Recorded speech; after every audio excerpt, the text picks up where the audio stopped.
క్రీస్తునందు మీకు శుభోదయం. యేసుక్రీస్తునందు విశ్వాసము మనకి ధైర్యం అనుగ్రహించాలి. ధైర్యము లేకపోతే విశ్వాసములో బలహీనలుగా ఉన్నట్టే. అయితే అన్ని సందర్భాల్లోనూ ధైర్యం తెచ్చుకోవడం కష్టమే. విశ్వాసము బలపడకుండా ప్రభు కొరకు ఏదైనా చేయుటకు మనకు ధైర్యం చాలదు.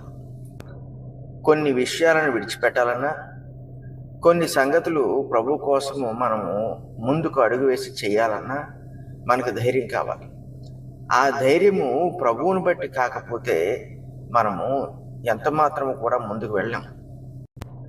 ప్రభువుని పరిపూర్ణంగా ఆయన ఏమై ఉన్నాడో అందుకు మనం విశ్వసించినప్పుడు విశ్వాసము మనల్ని ధైర్యపరుస్తూ ఉంటుంది.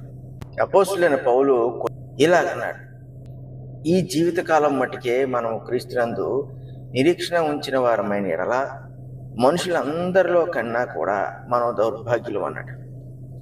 అయితే నిజమే, కానీ ఇక్కడ ఇంకొక సంగతి కూడా ఆలోచన చేయాలి.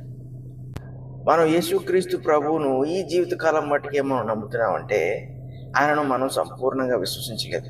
ఆయన ఏమై ఉన్నాడో, ఆయన అసలు ఏంటో మనము గ్రహించలేదు. అలా గ్రహించినప్పుడు నిరీక్షణ నిత్యజీవం వరకు కూడా మనకు లేనప్పుడు ఈ భూమి మీద ధైర్యంగా మనం బ్రతకలేము. అనేక సార్లు మనము చేయకూడని వాటిని చేస్తూ ఉంటాం. కారణం ఏంటంటే వాటిని చేయించడానికి మనకి సరైన ధైర్యం లేదు. విశ్వాసం ఎక్కడైతే బలంగా ఉందో అక్కడ వేటినైతే మనం విడిచిపెట్టి క్రీస్తులోకి వచ్చామో, వేటినైతే మనం విడిచిపెట్టాలని మనం ఆశించామో, వేటినైతే దేవుడు విడిచిపెట్టి ఆయన కొరకు పరిశుద్ధంగా జీవించమంటాడో వాటన్నిటి కొరకు కూడా మనం ధైర్యం కలిగి జీవించగలుగుతుంటాం. ధైర్యం అనేది మనుషుల్లో స్వతహాగా పుట్టేది కాదు. ఒక మనుషుడు బలవంతుడైతే, ధనవంతుడైతే, విజ్ఞావంతుడైతే ధైర్యం ఉంటుందన్నది ఏమీ లేదు. ధైర్యం అనేది మనకన్నా గొప్పవాని యందు మనం విశ్వాసం ఉంచి మనం ముందుకు వెళ్ళినప్పుడే మనము కార్యసాధన చేయగలం. కాబట్టి అది ధైర్యంతో కూడినది అవుతుంది. ఉదాహరణకి దావీదుని తీసుకోండి. చిన్నవాడైనప్పటికీ కూడా గొలియాతును హతమార్చే విషయంలో అతడు కేవలము దేవునిపై విశ్వాసం ఉంచి మాత్రమే పనిచేశాడు. అందుకే అంతమంది సైనికులు ఉన్నప్పటికీ కూడా, సౌలు వంటి రాజు ఉన్నప్పటికీ కూడా దావీదుకు మాత్రమే ఆ ధైర్యం కలిగింది. దేవుడు కూడా ఎవరైతే విశ్వాసం ఉంచుతారో ఆయన యందు వాళ్ళకే ధైర్యాన్ని అనుగ్రహిస్తాడు. ఏదో గుడ్డెదు చేలోకి వెళ్ళిపోయినట్టుగా వెళ్ళిపోవడం కాదు. మనం ఒక అడుగు ముందేస్తే దేవుడే చేస్తాడు అనేది ఇదంతా బూటకం, మనుషుల యొక్క విధానాలు ఇవన్నీ కూడా. కానీ విశ్వాసము మనల్ని నడిపించినప్పుడు, దేవుని యొక్క శక్తి ఆ విశ్వాసంలో పనిచేస్తున్నప్పుడు, దేవుని ఆలోచన విశ్వాసంలో ఉన్నప్పుడు, దేవునికి అది ఇష్టమైనది అనే సంగతి మనకి తెలిసినప్పుడు ఆ విశ్వాసము దేవుని కొరకు చేయవలసిన క్రియల విషయంలో మనకి ధైర్యాన్ని అనుగ్రహిస్తుంది. ఆ ధైర్యంతో మనం ముందుకు వెళ్ళినప్పుడు కార్యసాధన జరుగుతుంటుంది. అవతల వాడు ఎంత గొప్ప వ్యక్తి అయినా, ఒకవేళ రాజు అయినా, అధికారి అయినా, ఇంకొకటి అయినప్పటికీ కూడా మనము ఆ ధైర్యాన్ని కలిగి ఉన్నప్పుడు మనం విజయం పొందుతాం. ఎస్తేరు విషయంలో కూడా మనం అదే చూస్తాం. తన కేవలము దేవుని యందు విశ్వాసమును బట్టి, తనకు కలిగిన భయభక్తులను బట్టి రాజు యొద్దకు వెళ్ళి ఇశ్రాయేలీల కొరకు మొరపెట్టడానికి తనకి అవకాశం కలిగింది. మార్కు సువార్త 15వ అధ్యాయము 43వ వచనంలో చూసినప్పుడు ఇది కనబడుతుంది. గనుక సాయంకాలం అయినప్పుడు అరిమతీయ యోసేపు తెగించి పిలాతు వద్దకు వెళ్ళి యేసు దేహము తనకిమ్మని అడిగాను. అతడు ఘనత వహించిన ఒక సభ్యుడై దేవుని రాజ్యము కొరకు ఎదురు చూచువాడు. అతడు దేవుని రాజ్యం విషయంలో బలమైన జ్ఞానాన్ని కలిగినవాడు. ఎప్పుడైతే యేసు ప్రభువుని ఎదుర్కొన్నాడో, దేవుని రాజ్యము ఎవరి వల్ల కలగబోతుందో, ఎవరి వల్ల ఆ రాజ్యంలో ఉండవచ్చో, ఎవరి వల్ల ఆ రాజ్యం కొనసాగుతుందో అతనికి పూర్తిగా అర్థమైపోయినప్పుడు యేసు ప్రభు దేహాన్ని తీసుకొని సమాధి చేసే విషయంలో అతనికి చాలా ధైర్యం కావాల్సి వచ్చింది. ఎందుకంటే పిలాతు యొద్దకు వెళ్ళి ప్రభు దేహాన్ని అడగడం అంటే అది కూడా ఘనత వహించిన సభ్యుడు అతను. కాబట్టి అంటే ఈ శాస్త్రులు, పరిసయ్యులు, సమాజ మందిరము వీటిల్లో వాళ్ళ మధ్యలో ఘనత వహించిన వాడు.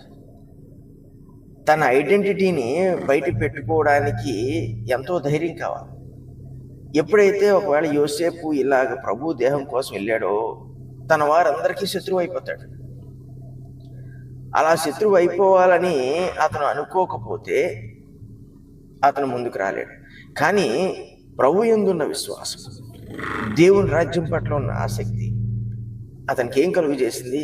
ధైర్యాన్ని కలుగు చేసింది. అందరూ నన్ను విడిచిపెట్టినా, వీళ్ళందరూ నాకు విరోధులుగా అయినా, దాన్ని నిందించిన, నేను చేయవలసిన పని నేను చేస్తాను. ఒకటి ఎప్పుడైతే ఈ మనసు కలిగి ఉన్నాడో దేవుడు ప్రభు దేహాన్ని పిలాతు నుండి అడిగి తీసుకోవటానికి దేవుడు అతనికి మాత్రమే ఆ ధైర్యాన్ని అనుగ్రహించాడు. కొన్నిసార్లు ప్రభు కోసం మనం నిలబడలేకపోతుంటాం, నిలబడలేము అనుకుంటాం. దానికి కారణము మన శరీర బలహీనత.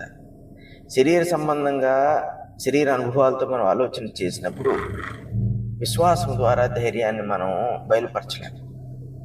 ప్రభు కొరకు నిలబడాలి, ప్రభు కొరకు ఏదైనా సాధించాలి, ఆయన యందు నిరీక్షించాలి, ఆయన కార్యము కొరకు ఎదురు చూడాలి.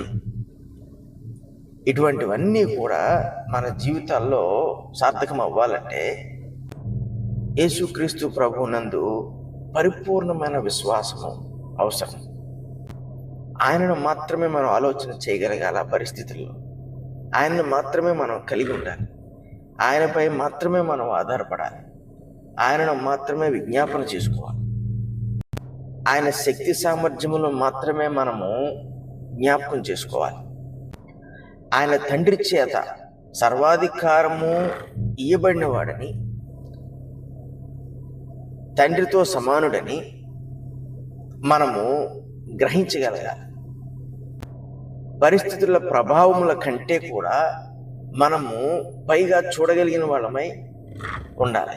ఇలా ఎప్పుడైతే మనం చేస్తామో ప్రభు కొరకు మనము ఎప్పుడు ధైర్యమును వహించవలసి వచ్చినా అప్పుడు మనము నిరభ్యంతరంగా దాన్ని మనం కలిగి ఉంటాం. పరిశుద్ధులకు తండ్రి, ప్రేమగల దేవ, మీకు స్తుతులు స్తోత్రాలు.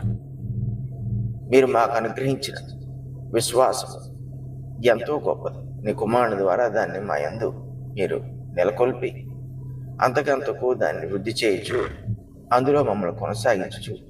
నీ కొరకు ఈ భూమిపై మేము నమ్మకంగా జీవించుటకు మాకు అనుగ్రహించిన ధైర్యం బట్టి మీకు స్తుతులు స్తోత్రాలు. మనుషులు తమ స్వశక్తి చేత నీ కొరకు జీవించలేరు. వాళ్ళ శరీర సంబంధమైన ఆలోచనలతో మరి వాళ్ళకున్న ఈ లోక సంబంధమైన వనరులతో నీ కొరకు జీవించడానికి ప్రయత్నం చేసినప్పటికి కూడా అది సంపూర్ణమైన ధైర్యాన్ని వారికి ఇవ్వదు.